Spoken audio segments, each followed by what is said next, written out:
No, like I'm sorry. I'm sorry. I need a chair. You're gonna start? That's just.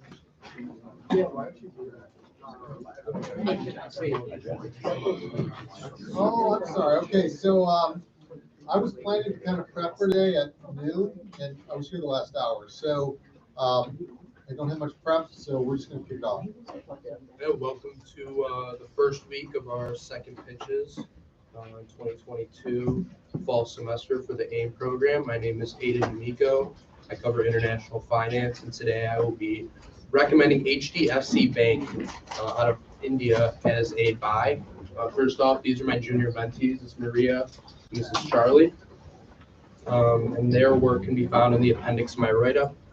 I'd like to start just by saying in the packet of weekly write-ups, my write-up is the incorrect version. I emailed out the correct version to the entire class, and I also put it on D2L. In terms of questions that I felt that I got, I guess more than once on D2L or that I want to address before we get started here, is first of all, with inflation of the Indian rupee. For that, with building inflation into the model, well, first I'll start just by saying that the INR, Indian rupee, averages about 7% of inflation per year historically, going back to the 1960s. Whereas for the U.S., it sits at 3.8%. So the Indian rupee is nearly double of what the U.S. dollar appreciates or inflates at. To start, I did all my modeling and valuation of rupees to be consistent with companies' real earnings on their home stock exchange, and only translated the currency back to dollars with the share price, earnings per share, and book value per share. In terms of my cost of equity, included 2.14 country risk premium as given by Professor Damadoran to account for both economic uncertainty relative to a stable market such as the U.S., as well as inflation over the duration of our potential investment. When factoring in that 7.5% per year inflation historically for the Indian rupee, the average real growth rates in U.S. dollars for HDFC are still at about 19.9% since their inception back in 1994. And also, another question I got was why had the consensus figure this out with 37 analysts, now down to 35. And then kind of referencing back to my research segment, to put it simply, none of these analysts are pricing in the potential amount of loan growth in the electric vehicle portion of the auto loan segment of the balance sheet, as I stated in the write-up. Additionally, analysts covering HDFC, especially those of Indian investment firms, seem to be extremely short-sighted, focusing a vast majority on their work on the next 1 year window versus looking at the bigger picture. Also, they tend to look more into the historicals than we would like here in the AIM program. Another contributing factor is that HDFC has yet to break out electric vehicle loans from their overall auto loan book segment in the balance sheet results each fiscal quarter. And then just to kind of finish that part off, there are now 31 analysts covering the stock with a buy rating for HDFC and 4 with a hold. And with that, we'll open up to questions.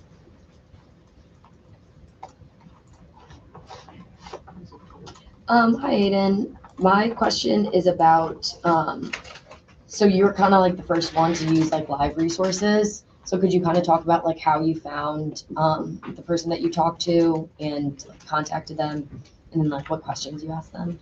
Yeah, absolutely. So this past summer, I had an internship with Northern Trust down in Chicago as part of the Treasury team. A good chunk of the Treasury team, I'd say probably 60-70% is actually in Bangalore, India. This is where the office is at. But Northern Trust only serves clients over $10 million, so I knew that I'd be able to ask my contact, my treasury analyst named Shiraz is his name. But basically, I reached out and I asked overall what were his opinions, and I guess the India as a whole. What do regular people like you and I think about the bank? What are the trust levels in the bank? And then knowing him from the Treasury team, I asked him, what do you think of HDFC as an investment? And then I kind of laid out my investment drivers and research and just kind of asked him what he thought. And he said that and a little bit broken English, but basically that they produce double-digit returns year after year, which obviously I was aware of. But he said they're a very strong name. They have strong brand loyalty. They serve all social classes in India, which is kind of a big dispute among some banks. Should we serve lower classes? And then also he kind of indicated that he was interested in buying the stock as well, with the price depreciating relative to EPS estimates, and there was no big news that really materially should have brought down the stock price. It's just kind of remaining flat relative to earnings. Gotcha. Thank you. In the back. Yeah, hopefully you can hear me back here. But so a lot of your thesis is predicated on auto loans growing, and we talked about this on D2L. But if you expect EVs to grow, like the EV market in India, to grow at 56% consecutively for 8 years, like what are the implications on infrastructure spending, and like how much they have to spend year over year? Did you forecast that? I didn't forecast that, given that HDFC won't be spending that, and that's kind of an indirect result of. Well, it is a very important part of growing the EV market is the charging infrastructure in the country. Sorry, so August, you saying, did Aiden forecast the charging infrastructure in India? Yeah, like is it realistic that they can grow infrastructure that much to support that much EV growth in that country? Because they're so far behind. Absolutely. I think, well, for number one, India is already behind in most areas relative to the rest of the world. That's what I have to say. But I'm extremely bullish on EV infrastructure, and this is pretty much exactly what I told you on D2L, but for 3 different reasons here. For one, the Indian government recently announced a process of creating a subsidy of 400,000 to 500,000 rupees, which August we went over is around $4,500 to like $6,500 per charging station manufactured for those manufacturers. So obviously the government realizes that they need to step up charging infrastructure in order to support this growing market. But also, so electric vehicle companies in the country, they'll need to rally around increasing charging station infrastructure as well in order to support their own business models, right? Because they have a bunch of customers that have no way to charge their car, then they won't be returning customers due to the effort required to charge their vehicle. So for one, I believe that electric vehicle manufacturers are going to be crucial in developing this infrastructure as it's necessary for them to survive going forward. But then when you combine that with the fact that as oil and gas companies in India watch their margins kind of slowly begin to contract due to a consumer shift towards electric vehicles, they too will join in on building and profiting from electric vehicle charging stations, both in high traffic areas and also at already established gas stations.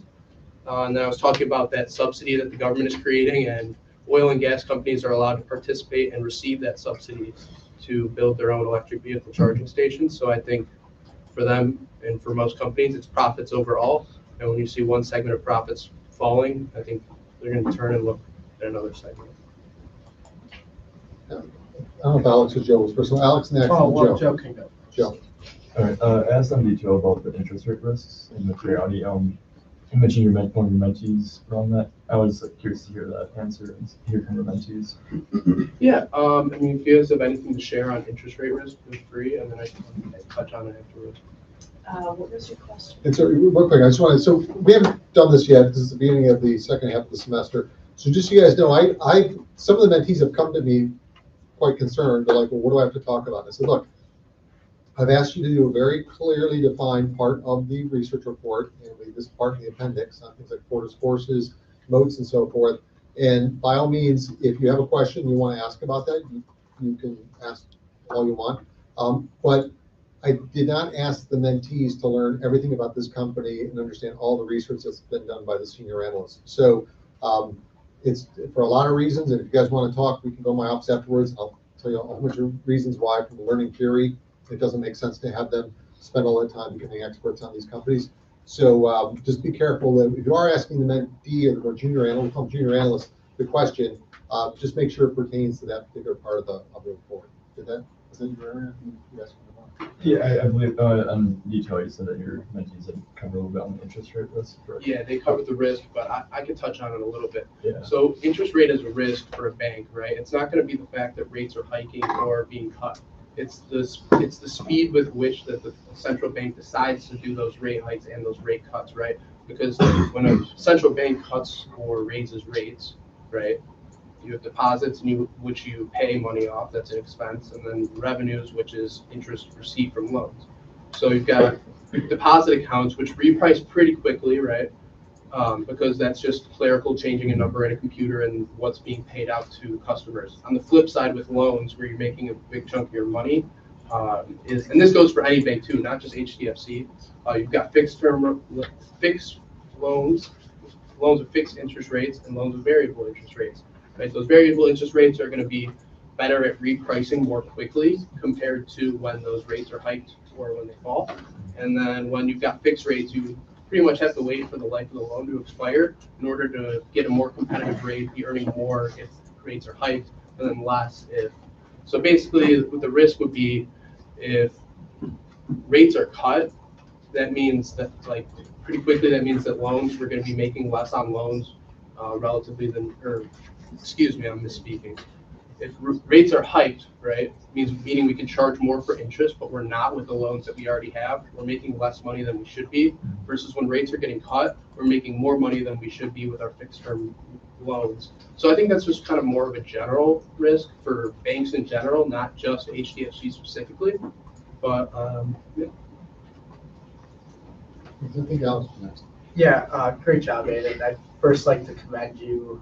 Went through and tried to look at quarterly transcripts from just the past 2 quarters. Saw no reference of EVs by analysts as well, so I applaud you for that. That's a pretty cool insight. But I guess my next question, or my question would be, what percentage currently out of that auto loan book, which I believe is 12% of total loan book, what percentage is EV to auto, and kind of how do you have that forecasted going forward of those levels, and which is more profitable for the bank?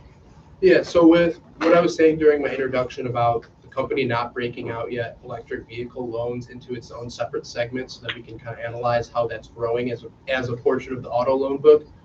So I can't give you the exact fiscal year 2022 results, but in the fiscal year, just so no one is confused, fiscal year 2022 for Indian companies, their fiscal year ends in March, so technically we're now in fiscal year 23.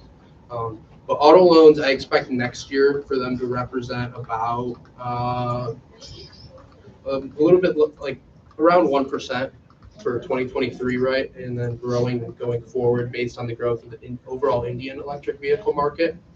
But what I can tell you is that by fiscal year 2030, we're looking at a forecasted loan book size of about 7.25 auto loans. Excuse me, the auto loan book in total is about 7.25 trillion rupees, and then the electric vehicle loan segment is forecasted to be at just about 1 trillion. So representing about 1/7 of the overall auto portfolio by 2030. Someone back here, Dave. Yeah, great wording. My question was with your valuation. You used a 2% terminal growth rate. Can you just talk about how you came to that, how confident you are in that, given the potential economic slowdown that India is currently going through? Yeah, well, for one, I would say just right off the bat, easiest answer is that India is one of the most underdeveloped emerging markets that we have in the world today, right? I think I have a statistic in my research that says the banks only have claims on about 30% of the private sector in India, and the world average is 96%. In the Asian Pacific, actually, the average in that region is 125%. So that just shows how much, at least for the finance sector, how much room to grow the country has. And then as the finance sector develops as well, that'll help develop the rest of the country. So honestly, I mean, we talk about how 3% terminal growth rate is too much compared to the overall economy. I think for India, 2% might be considered low. And yes, we're probably facing the likelihood of a possible recession, especially over the next 6 to 12 months. But I believe with HDFC specifically, they've performed extremely strongly during previous market downturns. Had some information on that in here, but I might not have it. Oh, gotcha. So they're the largest private bank in all of India. In the 2008 financial crisis, they maintained profitability and even acquired another bank in fiscal year 08. The bank had the most credit growth in India during the COVID-19 pandemic of all major banks. Another positive example is that HDFC was the only private lender in all of India who denied former business tycoon Vijay Mallya, I'm sorry if I'm mispronouncing that, denied him a business loan based on his risk profile, even though his Kingfisher Airlines was considered to be one of the greatest growth companies of their time in their region. But yeah, they were the only company to deny him a loan, and that company soon collapsed. Mallya is still a fugitive on the run, facing serious financial crimes in India. So I believe in HDFC more than I do any other bank or lender in general. Next question. Maybe have time for maybe those two more. I thought I saw some other hands up. I guess my question, great job by the way, is just how did you see like how default rates would be in like a recessionary like scenario? Because I'm curious like how that would be different from some of the larger names in India. Like I know Citibank and HSBC are also pretty big there. So I don't know if you have any data on like 2008, what were default rates kind of like? You know what? I don't have exact like I can get those numbers to you, after the fact, but in terms, they do have one of the lowest non-performing loan or overall credit percentages ratios, which I don't have the exact number for you. I think last year it was just slightly under 2% for their entire loan portfolio, but compared to other companies that might take more risks compared to HDFC, and obviously you're talking about some of the larger banks, but I think a big portion of what makes HDFC successful is that they're from India, they're born in India, they're born out of another company in India that did other similar work, and this is what I kind of was talking about when I talked to my colleague in Bangalore, was that they have the trust of the Indian people, right? They have loyalty, they have security, and in an emerging market, I think that tends to be undervalued just because of, certain developments can go south and there's really no regulatory authority to do anything about it. So I think trust with your bank, especially of all the businesses that you have, that you do business with, I think having trust with your bank is most important, and that's what gives me confidence with HDFC. I think we're going to have to end it there. Well done. Thank you. Okay, so Mark, who's next on the list? Next, we're gonna go to Kendra. Woo, Kendra. Good help you.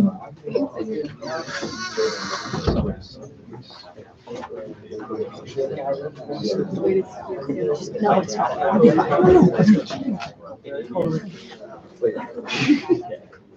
I think it'd be worse if I do it right away. Yeah. I'm just waiting.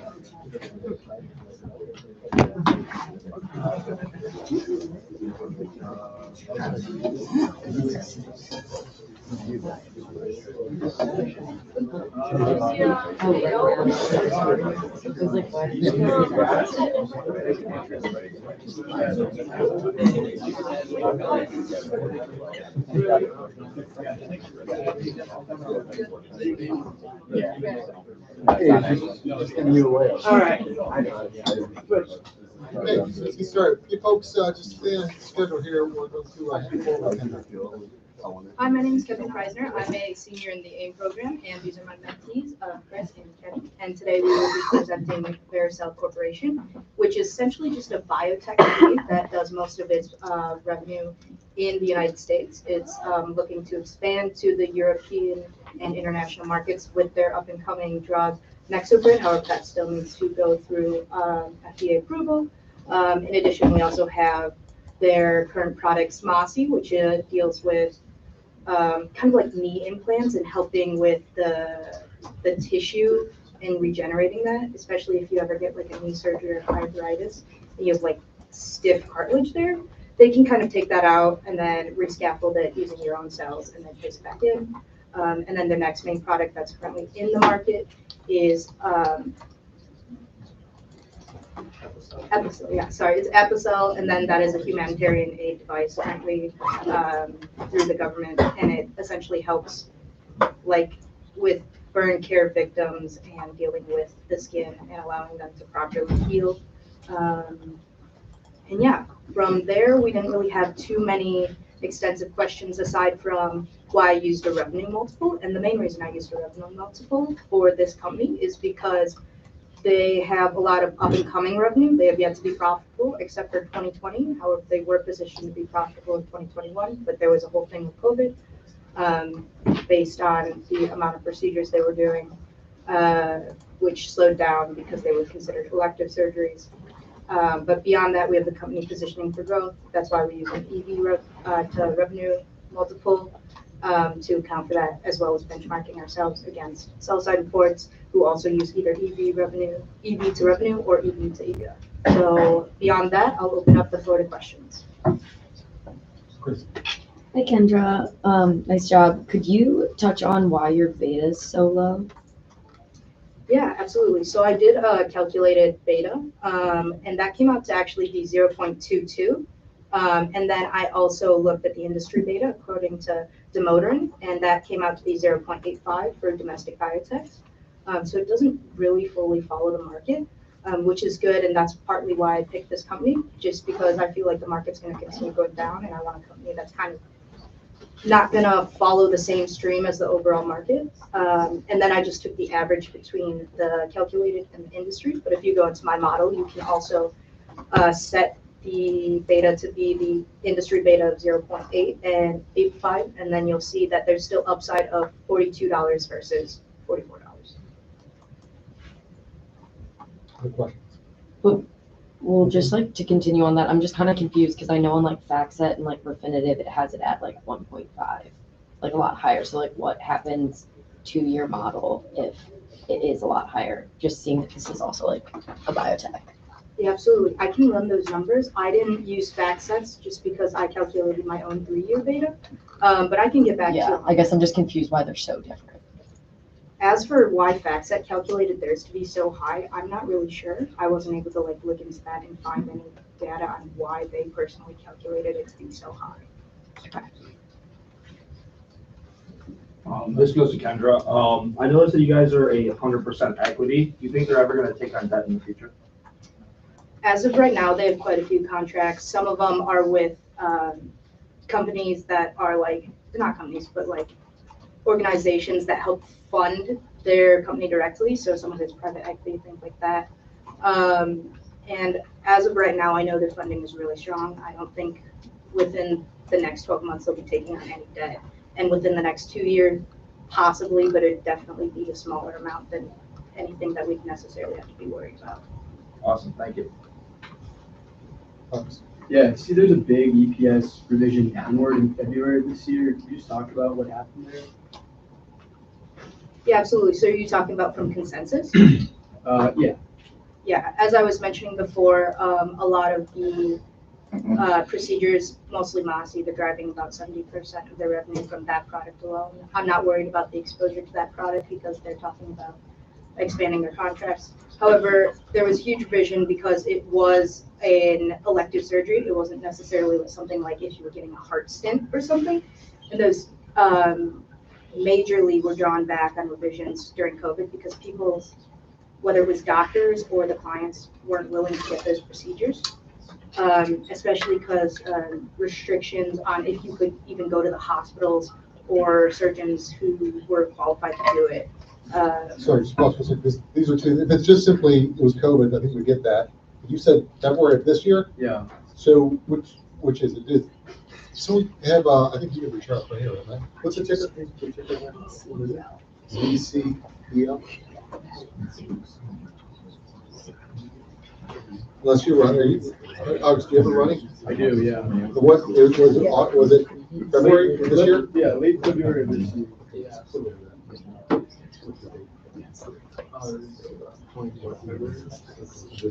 So there was a big decline in estimates. Now, with that said, it went from 20 cents, you're right, but it went from 20 cents to a loss of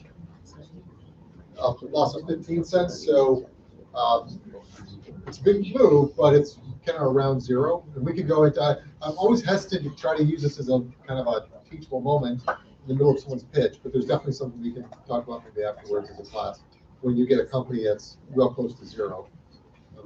Sorry, I didn't break the cadence here, Alex. Yeah, great job, Kendra. I think I kind of asked this in detail, but I think it's still pretty valid. This company's never been like profitable except for the one COVID year, and they barely squeaked out about 6 cents a share. What makes you confident now that is there a new management, and two, what if it's an old management? What makes you confident that they're going to be able to turn this company around and make it profitable?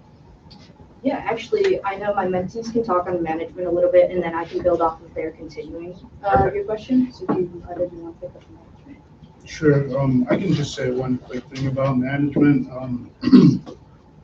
I know Vericel's current CEO. He spent 14 years working for Biogen, which is Vericel's main competitor. He spent those 14 years in management positions like with Biogen's finances. And so just for that fact, I think that their Vericel's management is in a good position just in terms of being able to have that competitive perspective and see predict what moves their competitors might be making just for the fact that they have experience from their competitors on their team currently. And then what was the second half of your question? I apologize. Oh, I guess that kind of answered it. Okay. Well, I think you were asking about profitability. You were saying the company Yeah, hasn't I mean, generated any profitability, so why do you think it, and I guess if I can just kind of add to that. So walk us through, because you've been following biotech for a while, right? And medical devices and so forth. And so for anybody in the room here who hasn't followed that sector, we talk a little bit about this idea of early stage drug, early stage devices, and what typically happens with these companies, because most of our colleagues here cover companies that have been generating real positive earnings for 10, 20, 30, 50 years. Yeah, absolutely. So in regards to the profitability, I know their revenue's been growing, but something that they've done in the past is they've been keeping all expenses as a percent of margin around like 76%, sometimes higher, sometimes lower. So similar benchmark. But that was while they were still developing their products like NexoGrid, trying to get that to the FDA, and then R&D, and then SG&A, all of those different expenses. And beyond NexoGrid, their products are in market now. They're still doing some clinical trials trying to expand the use cases, but that's significantly less expense heavy. In addition to NexoGrid is projected to get cleared by around January 2023, so 2023. And then that will majorly drop off some of their expenses that they're carrying. In addition, they're expanding their plants and productions domestically in Massachusetts, building out a new headquarters, which is going to include a huge production portion for their biotechnical solutions. So based on that, I believe that they're going to become profitable because of the ability to drop the expenses. They've just been running at such high margins for their expenses, but that's not the way they're going to continue operating, just because they're becoming more established in the industry. Does that help answer? Yes, so Can I just say one more thing about profitability?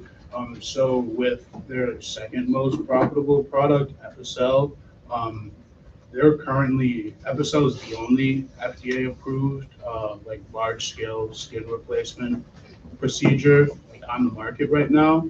And so with that particular product, we are expecting that to sort of become the standard in hospitals, for that to just be widely accepted as the skin replacement procedures and products that hospitals use, simply because it's the only one with that FDA approval.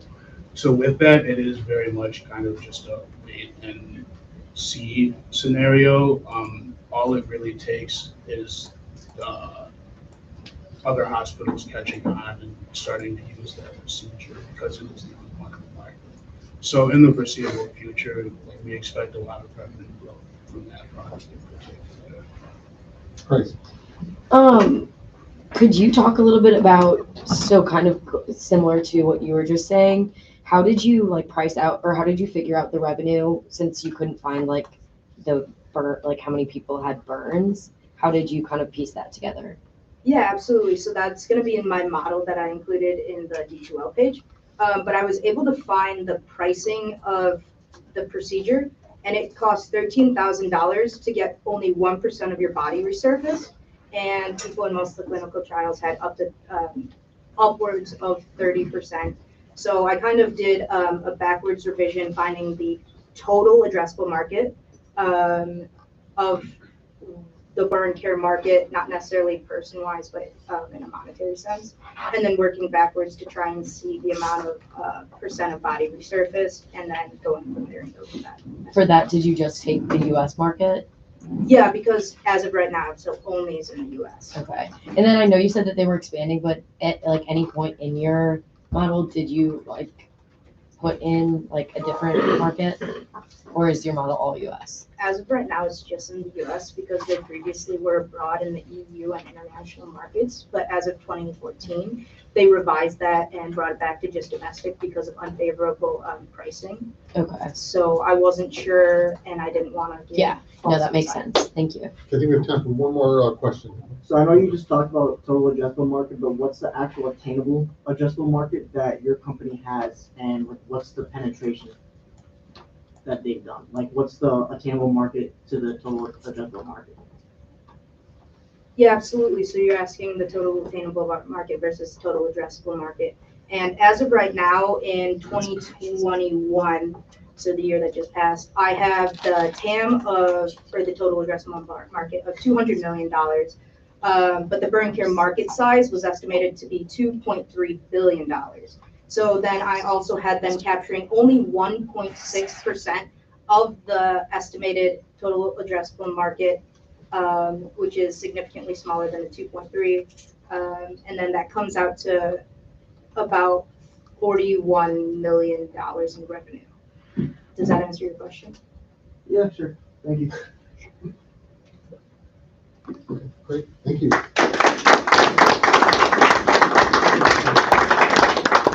So one of the things I was, one person who's next, Margaret? We have Nasser.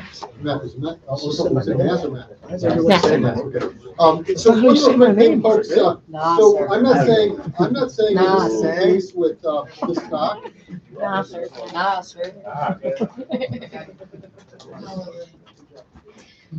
But with biotech from New York. and medical device companies, a lot of times they don't make money. And sometimes they don't make money for years and years. And what they're trying to do is ultimately get bought by the big companies. And I'm not saying this is happening here because if they're not really a product that someone's going to buy, I mean, another bigger company's going to buy, then they got to be figured out how to do it on their own. But just letting you all know, when you go out and you're doing this on your own, and you're looking at stocks, don't assume that just because a company has no earnings, that it has no value. Because in the biotech and this whole medical device, that whole area, those companies never make money in their entire history. So when they start, until they ultimately get taken out at a big fat premium, because all of a sudden Johnson & Johnson says, we decide we want this burn product, and we're going to spend $1 billion on this, whatever, 500 million market cap company. Okay, the floor over to Dennis. You're going to be doing your first, what's that? No, sorry. Yeah, this is technically my first pitch because we pushed it back a week. Okay, good. First and foremost, I apologize. I'm not wearing a proper suit and tie. It seems that I have torn a hand-sized hole in the back of my jacket. So a little more casual today, but I hope that's all right with you guys. Should we just push it to next week? I mean, I'm not opposed. You want to take my place up here, Grace? So this week I'm pitching MeracoLibre. They're essentially an Amazon and PayPal combined. I set a price target of $1,039.08 with 23% upside, which is relatively lower than consensus. And the reason for that is because I wanted to be more consistent in my earnings growth. What else?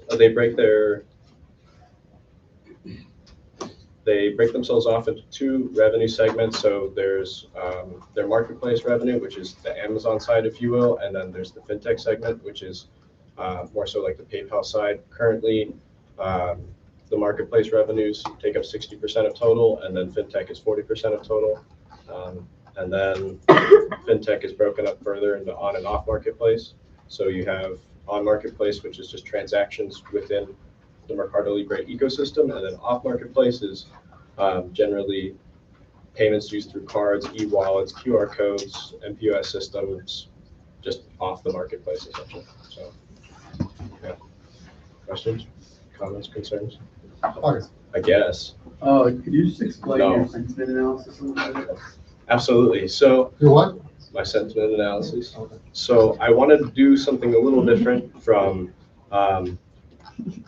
calling up the homies or doing a Google form, and I actually coded my own Python script to determine what the news, how the news feels about MeracoLibre. So it only came out to like 150 lines. I know it says 76 in my photo, but there's more because you can combine them. And so basically, I trained a model. So I wrote this code and I was like, okay, we're going to pull all the data from these news websites, or like their headlines, so on and so forth, their descriptions, etc. And then I trained a model with like movie reviews, restaurant reviews, and just information regarding how people feel about something, so that the model would get a general gist of what's going on and how to grade the news articles. And so the final result was mostly neutral and leaning positive and slightly negative. And I think in the future, I'd like to add more lines and train the model a little differently, but for the sake of time, this is what I came up with. No, definitely not, Chris. Can you talk about why you weighted your valuation metrics different in your bull, base, and bear case? Yeah, so I found with my EBITDA that my peers' multiples were much lower, and in hindsight, I probably should have either added more peers or changed them to focus on the fintech sector, if you will. And as a result, that kind of helped me bring my bear case where my multiples were lower from the weighted average. And so in creating my bear case, I upped the EBITDA multiple weight as opposed to my DCF and my PDE, which frankly, I'd rather just have those two for the next time and not have that third multiple and get a proper estimate, I guess. Does that answer your question? Other questions? Absolutely. No, definitely not. I know, I'm sorry. I'm actually piggybacking off of August on more about your sentiment analysis. Did you have it scoped down to like just a specific time period? And what was the range of, like, was it just all these articles, or was this a whole web? Just kind of the parameters like that. So focus on stuff that comes up in Google News, and then I use keywords, so like ticker symbol MELI, MELI period, MeracoLibre, and then anything like the subsidiaries of MeracoLibre, Pago, Credito, so on and so forth. And then that kind of just took everything, and I tried to conglomerate it into, I think I did a year and a half worth of news, and then, no, I'm sorry, it was 1 year. 1 year of news, and just pulling all that data from there. Did you run a trend off that? Like, has it been trending positively, or was this not in this model? No. Okay. But I could easily just chuck it into Excel and do that for you if you want me to. That'd be great. I'll send you the raw too. I'll send you the Python code. Hey, Nasser, great job, man. Just a question in terms of MeracoLibre's overall business strategy. They operate in multiple countries throughout South America, right? How do they manage or hedge, I would say, like currency losses or adjustments for currency, given that they operate in different markets and a lot of them being high inflationary markets? What's your question? So they receive payments in several different currencies, right? How do they hedge the risks of that, or just having a diverse amount of currencies, including U.S. dollars, a good thing for the company when they receive that money and it goes to their balance sheet, right? Like I think they make money, right? I guess, bro. That's what the income statement says. So there's 3 main countries where revenues come from: Brazil, Argentina, and I talked with Gus about this earlier, about the 10% fluctuation. And then Mexico is the 3rd largest revenue generating country. I think overall there's enough diversification to not worry so much about that kind of inflation. And I think if it is, that leads way for more countries to grow in their percent of revenue, if that makes sense. Does that answer at all? Yeah. Don't lie to me, Aiden. No, it does. I just think More so about inflation, just about, Yeah. I know Argentina. Yeah, It was the 20. 10% currency fluctuation. I think long-term, that's not really an issue. Short-term, as it pops up, it's kind of like, oh, what is this? But I check my model, it doesn't really go over my materiality threshold of 10%, affecting anything super negatively, especially if it's like short-term too. So not much of an issue there. A quick follow-up, what do they report in? What do you mean? What currency do they report in? US dollars. Okay. Oh, I'm just curious, what year did you forecast your ROIC to be higher than your WACC?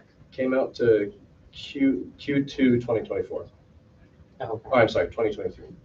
2023? Yeah. Okay. Sure. Nice job. I'm just curious, what's the main driver of you being lower than consensus in 2024 by about $3? Is there like a particular like catalyst that the street has that you don't, or? I think because there's sort of this like looming recessionary fear, if you will, if we're not already in it. Latin and South America are kind of laggards in that regard, and I feel that they will do what the rest of the world does, i.e. the US and Europe a little later, so raising interest rates, so on and so forth. So I wanted to just kind of keep it lower, if you will, and keep it consistent as well. That makes sense? Yeah. Can you explain what would catalyze your bear case scenario? Pardon?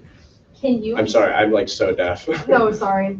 Can you explain what would catalyze your bear case scenario? Interest rates would rise, the company would report poor earnings, much lower than expected, the standard stuff like that. any questions?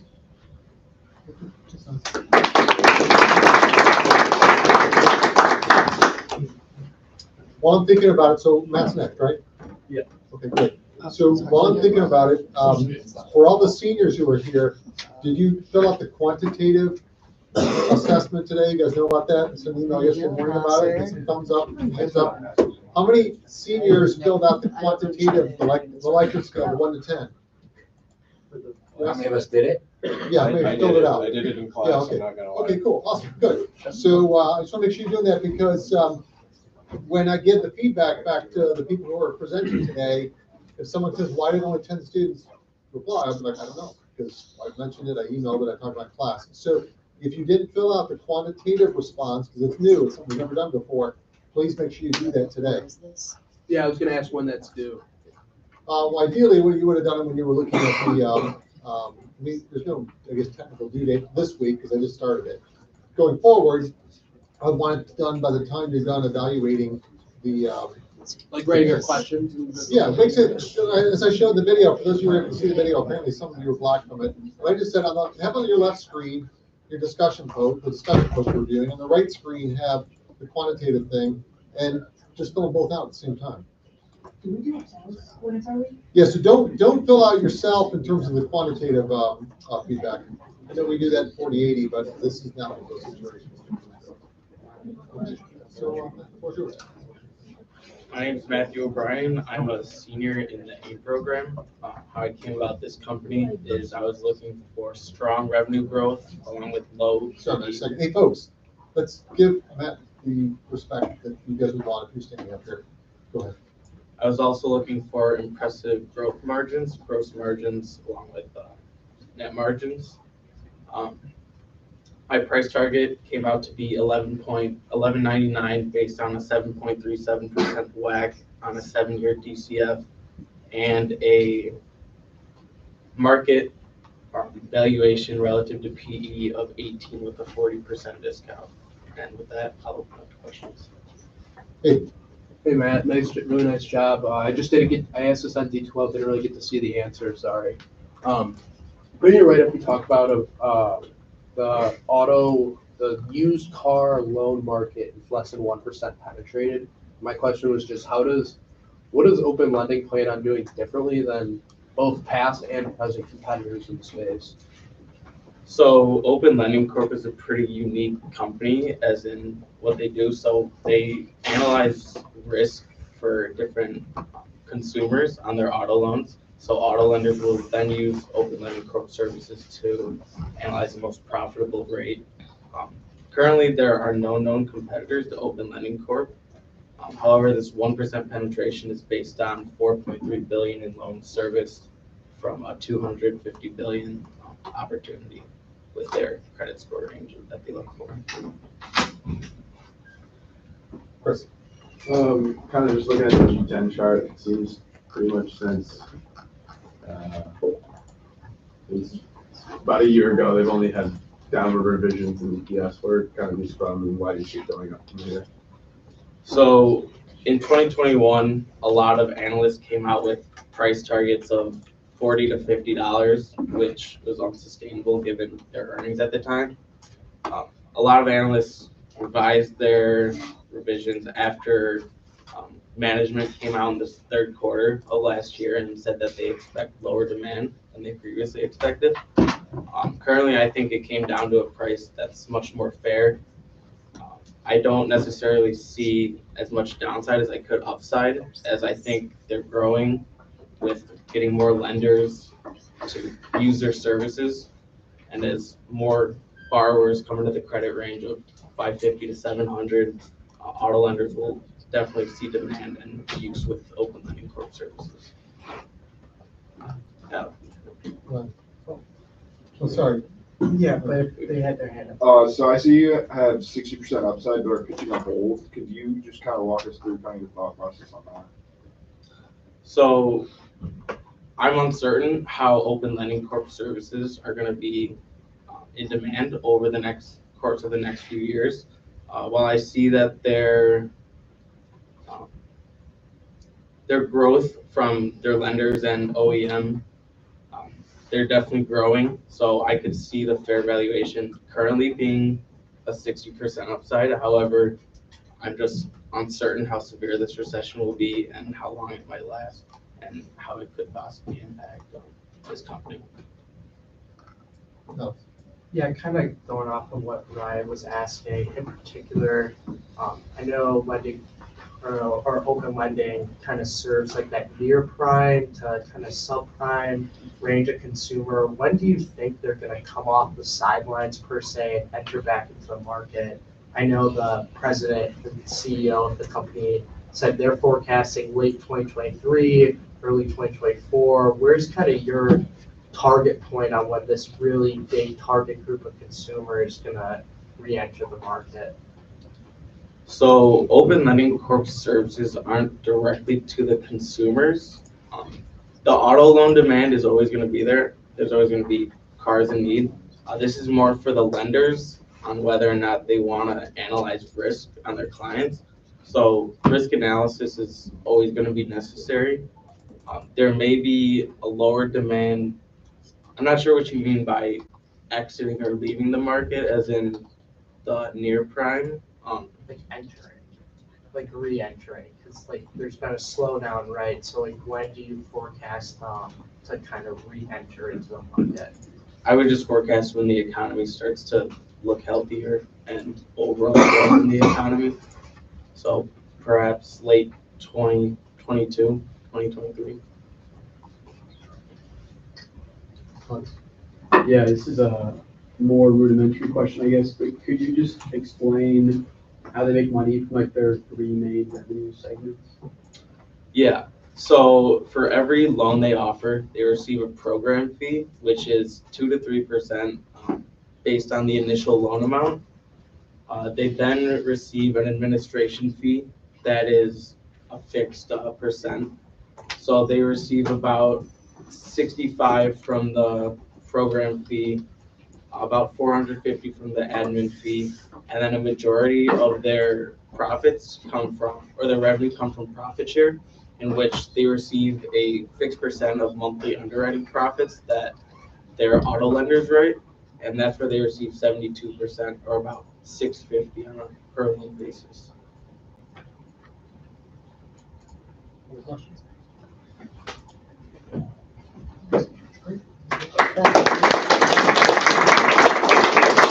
Is there anybody else? That's it. Okay, so as a quick reminder, for the seniors leave, just please make sure you fill out the quantitative survey